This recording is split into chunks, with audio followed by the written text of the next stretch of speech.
Halata po na merong pinagtatakpan na tao. Simula po nung umpisa na nagkaroon ng flood control investigation, napangalanan na po lahat ng tao.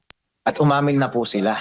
Umamin na si Saldico, umamin si Romualdez. In fact, tinuturo nga nila si BBM. Lahat sila, ang kulang na nga lang. Isampa na natin yung kaso sa Sandigan Bayan. Pero anong ginagawa nila? Yung mga kaso kuno nila ay nandun pa rin sa preliminary investigation dun sa ombudsman. Wala pang ine-elevate doon sa Sandigan Bayan. Therefore, wala pang warrant of arrest, wala pang criminal trial. Ang inuuna pa nila ay yung criminal trial and arrest ng namuno ng Blue Ribbon Investigation na si Marcoleta. Kapag dineklara mo ang isang witness na state witness, ang magdedeklara niyan is yung criminal trial court.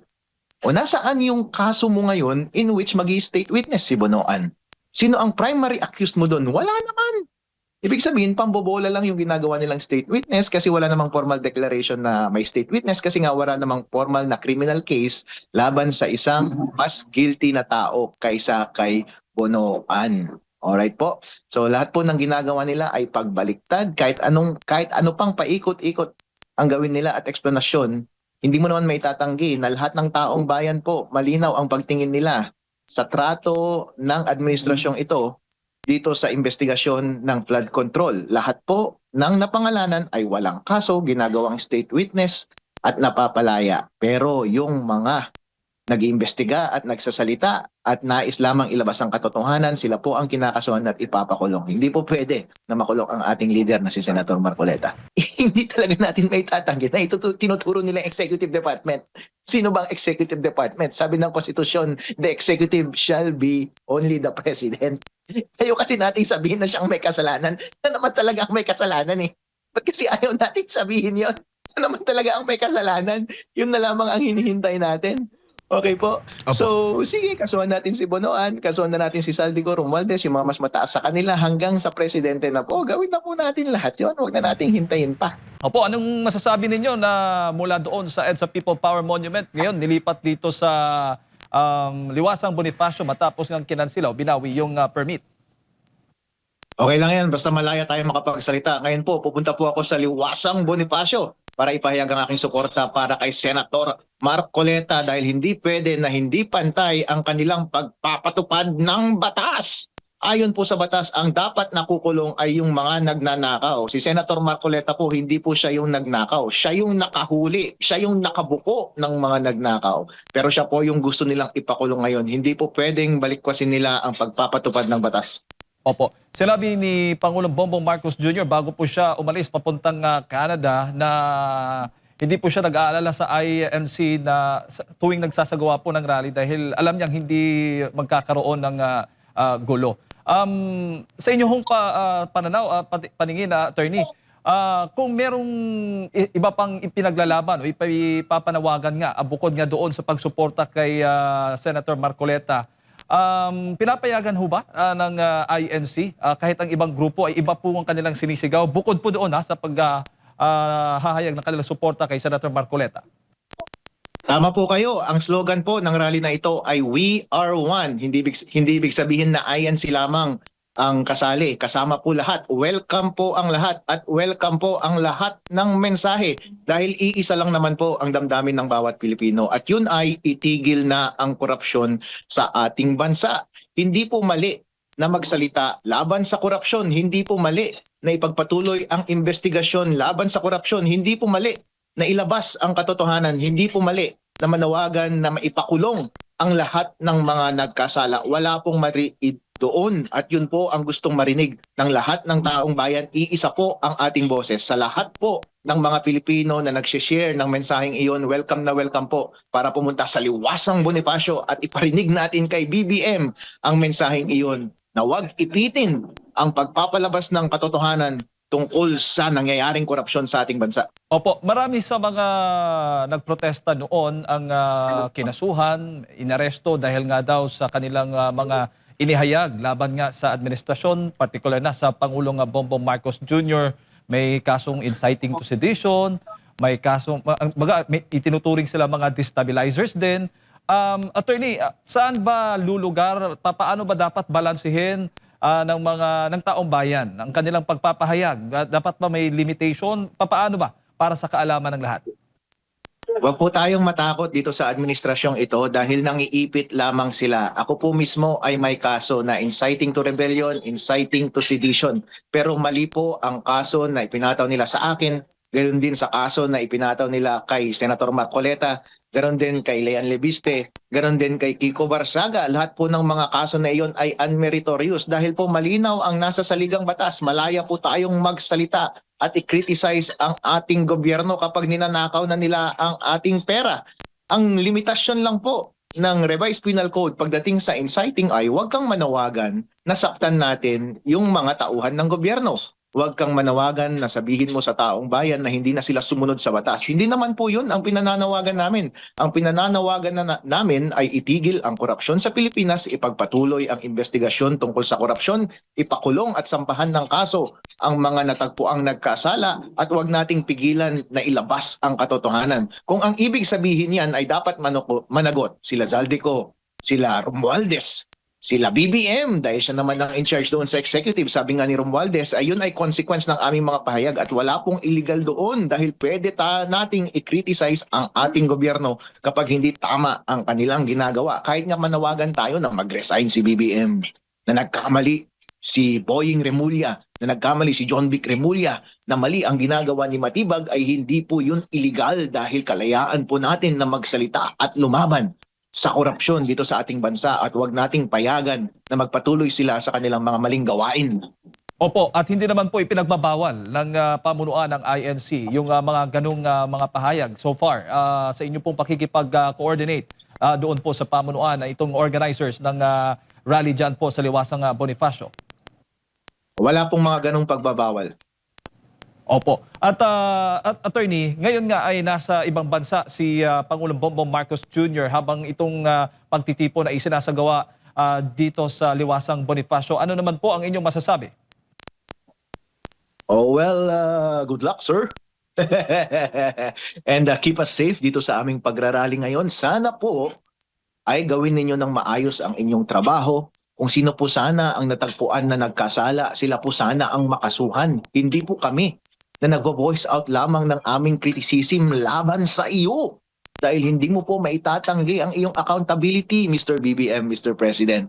Kayo po ang itinuturo ni Romualdez, kayo po ang tinuturo ni Zaldico, umamin na po yung dalawa. Bakit po lahat kayo ay hindi napapanagot?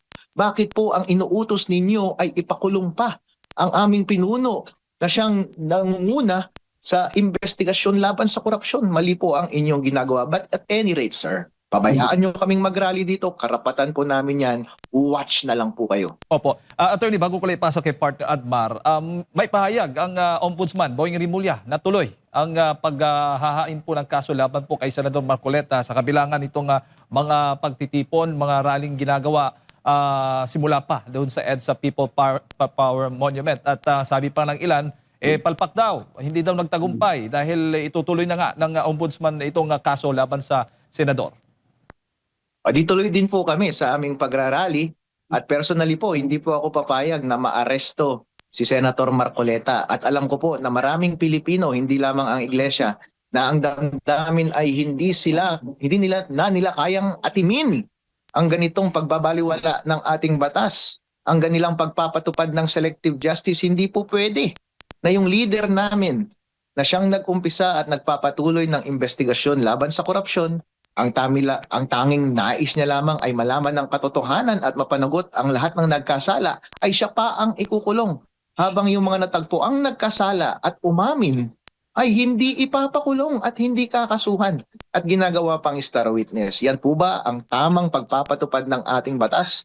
Balikwas na ba ang pagpapatupad dito sa bansang Pilipinas? Sa tingin ko po ay oo.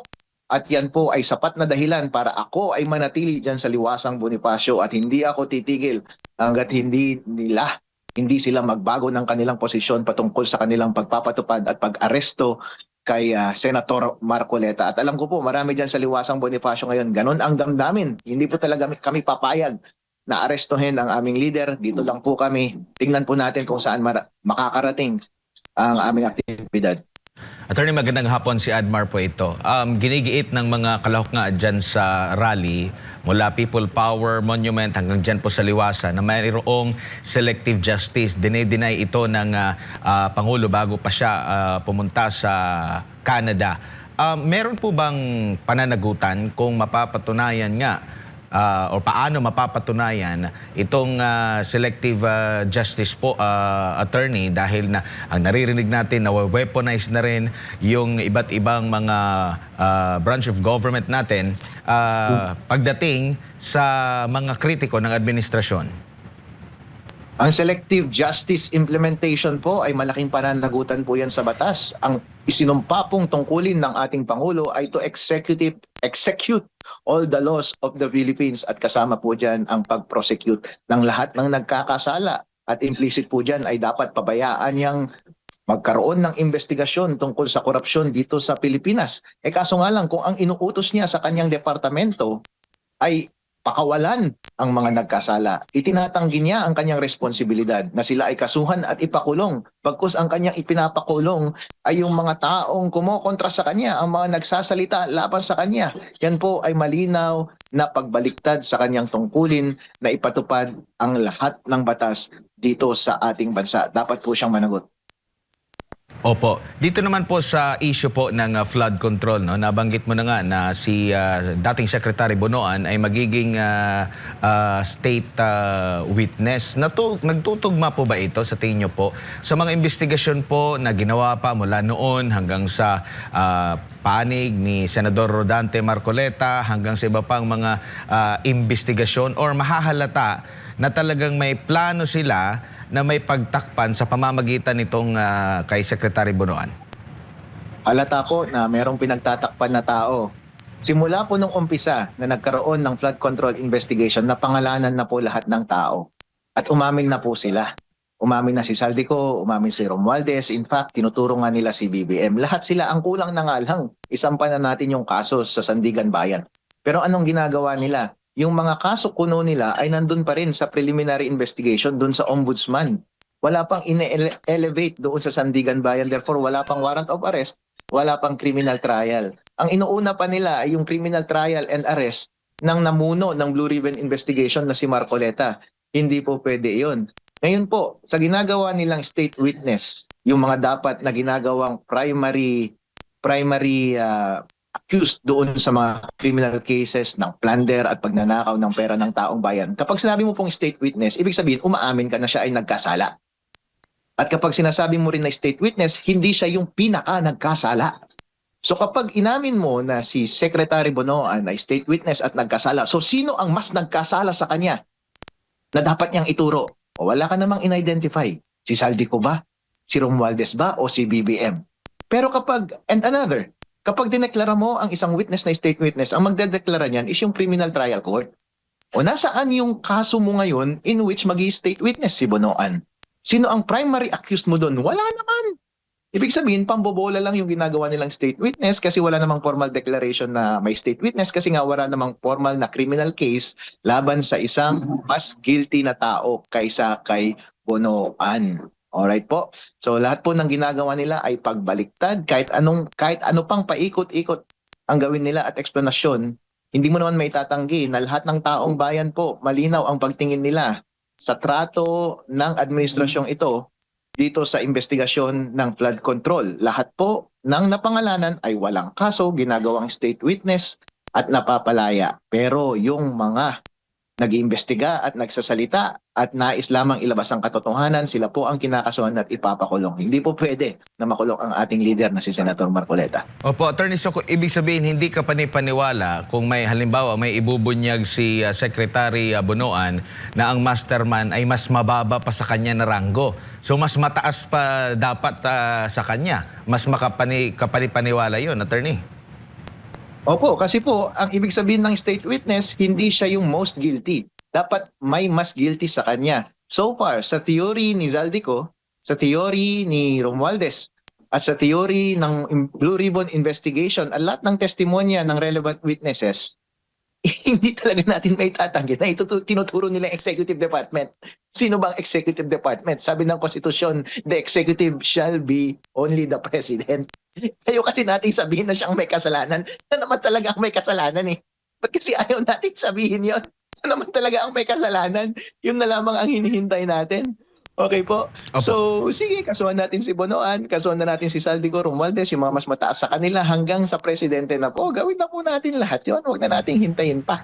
Opo, attorney, ang pangamba dito ay kung hindi matibay, halimbawa merong kaso ng mga malalaking pangalan, pero hindi naman matibay ang pagkakagawa at mababasura lang, eh parang pwedeng ganun din ba yung magiging gagawin para ipalabas ko no na meron siyang kasalanan pero hindi naman pulido, hindi naman solido yung pagkakagawa ng kaso? Ano pa po bang ebidensya ang kanilang hinihintay? Naglabas na ng sariling statement si Saldico at Romualdez at willing silang mag-participate doon sa kaso. Naglabas ng mga expose si Leon Leviste. Ang daming mga ebidensyang lumabas doon sa investigasyon ng Blue Ribbon Committee ni Marcoleta. Madaming witness din na lumabas, yung mga bodyguard ni Saldico na 18 Marines. Ano pa po bang ebidensya ang ating hinihintay? Sa akin pong paningin ay napakalakas po ang ebidensya para mag-convict na po tayo ng mga totoong nagkasala. Yan lamang po ay palusot nila para hindi nila ituloy yung kaso. Eh kung sa tingin nyo po ay kulang pa, bakit hindi po kayo gumagawa ng hakbang para maghanap pa ng ebidensya? At ang tanging paraan lamang yan ay paandarin po ninyo yung ipagpatuloy ninyo yung investigasyon pa rin dun sa Blue Ribbon Committee. O kaya ipagpatuloy ninyo at gawin yung public yung ginagawa ninyong investigasyon diyan sa Ombudsman.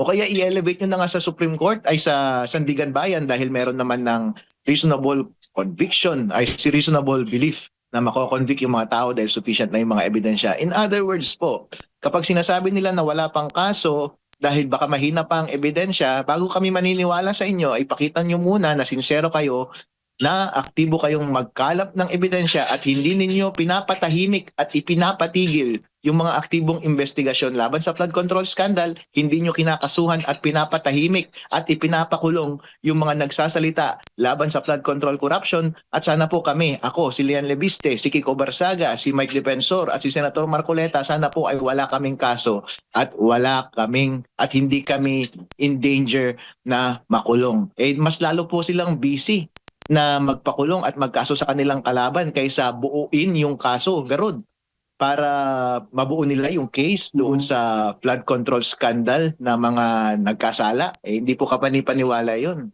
Opo, natanong ko po yun kasi mayroon pong puna ang ating mga kababayan kasi nung una, nung hindi pa pumapalit or naglumilipat ng posisyon si Senator Joel Villanueva, sa pahayag ng Ombudsman, kumpiyansang-kumpiyansa, within 2 weeks daw, masasampahan na ng kaso. Tapos, ang pinaka-latest, biglang humina kasi hindi daw sila satisfied. Yung mga ganun mga pahayag po, attorney.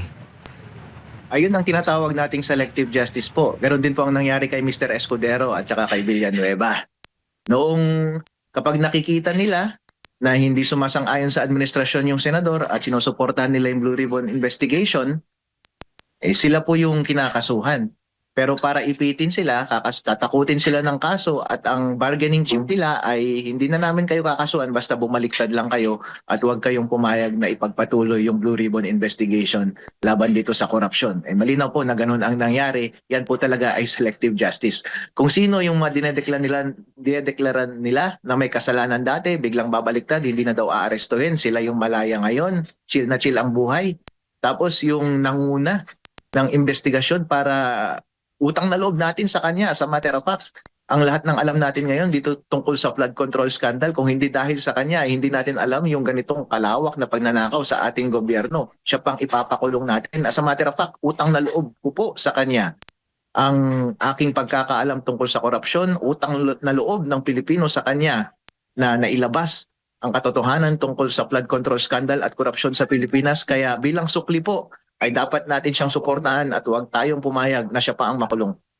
Opo, sa development na ito, may silbi pa ba o pwede pa ang muling pagbubukas ng investigasyon? Kasi si Congressman Leandro Leviste nanawagan na ulit sa Kongreso na magbukas muli ang investigasyon sa flood control. Tingin nyo dito sa Senado, pwede pa ito or magiging malamya dahil sa mga pahayag na rin ng mga ngayon ay majority po, attorney? Maging malamya po yan sa Senado dahil po malalaman natin noong kampi nila ang administrasyon sa Senado sa leadership ni Senator Ping Lacson, ilang buwan po na walang nangyari sa Blue Ribbon investigation. Napakababaw ng investigasyon. Noong sa maikling panahon na nag-step in sila Marcoleta at Cayetano, ang daming lumabas na expose. Kaya pilit nila at minamadali nilang sila ay matanggal at bawin ulit yung majority mula sa kanila. Ngayon pong nasa kanila na yung majority, bakit naging malamig ulit yung investigasyon tungkol sa flood control scandal? Ngayon po, nakikita natin na wala tayong pag-asa na dyan sa Senado at malamang wala rin tayong pag-asa doon sa House of Representatives dahil marami sa kanilang nabayaran at sa kada boto at proposisyon na ipagpatuloy at buksan ng investigasyon laban sa korupsyon ay parating na napipigilan yung mga ganong motion. Kung wala po tayong relief na makukuha sa ating legislature na siya dapat nagbabantay sa ating executive, saan po dapat tayo pupunta? Kaya yan po ang ginagawa ng mga mamamayang Pilipino ngayon. Nagpapahayag ng kanilang damdamin sa open streets dyan sa ating mga dyan sa Liwasang Bonifacio para iparinig sa ating executive department na hindi na po tama ang ginagawa ninyong pagtatakip sa katotohanan, sa pag-uusig sa mga nagsasabi at nag-iimbestiga ng katotohanan at sa pananatiling paglaya ng mga nagkasala sa ating batas. Opo. Attorney, si Jade po ulit ito. Hindi ho ba makakaapekto ang mga ganitong pagtitipon sa impeachment trial ni Vice President Sara Duterte? Ay, hindi po makaka-epekto ito. As a matter of fact, si Vice President Sara Duterte ay nagbigay na rin po ng statement na sinusuportahan niya ang movement ngayon ng INC at lahat ng kanilang kasama in the We Are One movement. At gusto po nila na marinig po ang boses ng taong bayan. Maganda po na nagkakaisa tayo laban sa korupsyon. Dahil po ang korupsyon ang siyang sumisira ng ating bansa. Ang siyang sumisira ng ating pagiging masigla at mayaman bilang isang bansa. Hindi po pwedeng mangyari yan. At responsibilidad po na ni Vice President Sara Duterte bilang second executive ng ating bansa na i-lead tayo morally sa tamang direksyon na dapat nating pupuntahan dahil po under the leadership ni BBM, ano po ang nangyayari sa atin? Imbes na paunlarin niya ang ating bansa, imbes na mag-focus siya sa ating ekonomiya, bagsak na bagsak po ang ating ekonomiya, nagfo-focus po ang kanyang buong administrasyon na i-persecute lahat ng kumokontra sa kanya, lahat ng kumokontra doon sa flood control, sa flood control projects. Dapat po ang tama nating direksyon ay ilabas lahat ng katotohanan, lahat ng managot ay dapat managot, at lahat po ng nagsasalita ay dapat malaya silang ipahayag ang lahat ng kanilang damdamin. Opo, si Vice President Sara Duterte ba, may ideya ho ba kayo kung dadalo siya sa pagtitipong ito? Mukhang dadalo po. Hintayin lang natin yung peak. Siyempre, dahil po kailangan nating mag-save ng energy. Nakikita po natin na maraming araw po ang ganitong pagpapahayag, ang ganitong rally. At ako rin po mismo kailangan ko mag-step out para maligo. Dahil medyo malagkit-lagkit at maasim-asim na rin po ako kapag magtatagal ako doon masyado. Ganun din po. Tumatiming din po ako sa peak ng event para mag-deliver ng aking speech. Abangan nyo po, hindi pa po nangyari iyon. Marami pa pong araw na darating at hindi po kami aalis sa lugar na iyon. Isang bagsakan po lahat ang mangyayaring rally talaga dyan sa Liwasang Bonifacio para i-rally namin ang taong bayan na gumawa na ng hakbang at sa wakas ay itigil na ang ginagawang korupsyon dito sa ating bansa. Sa tingin mo, Attorney, huli na lang, ilang araw kaya ito magtatagal ang mga pagtitipong ganito?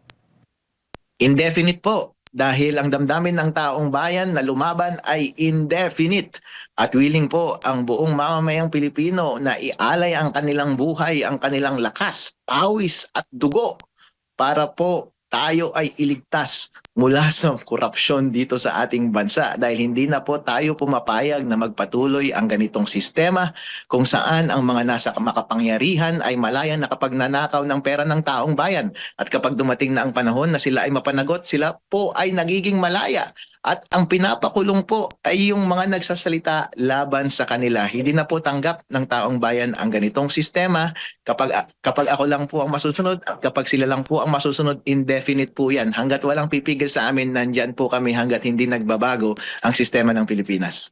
Opo. Attorney, siguro huling mensahe po ninyo sa lahat ng ating mga kababayan na nanonood po at nakikinig sa mga oras na ito sa inyo. Mga kababayan, mga Pilipino, pupunta po ako sa Liwasang Bonifacio mamaya at araw-araw po akong nandyan. Magsama-sama po tayo at i-enjoy po natin.